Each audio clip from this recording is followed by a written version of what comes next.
அளவுக்கு அதிகமான கோவம் எப்பயுமே அந்த பையனுக்கு வரும். ஒரு நாள் அவனோட அப்பா அவனை கூப்பிட்டு ஒரு கையில் சுத்தியலும் கையில் நிறைய ஆணிகளும் கொடுத்து, ஒரு நாளைக்கு உனக்கு எவ்வளோ கோவம் வருதோ நம்ம வீட்டுக்கு பின்னாடி இருக்க செவத்தில் போயிட்டு அத்தனை ஆணி அடிச்சிரு.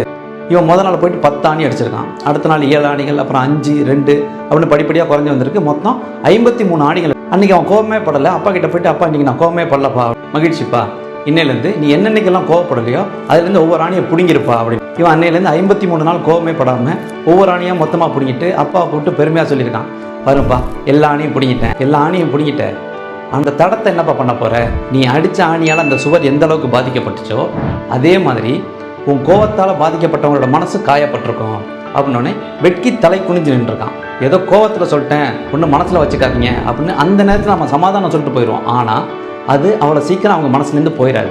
எவ்வளோ கோவத்தில் இருந்தாலும் வார்த்தைகளில் நிதானத்தை இழந்துடக்கூடாது. குறிப்பாக பெரியவங்க கிட்ட பேசும்போது கண்டிப்பாக மரியாதை எல்லாம் பேசிடக்கூடாது.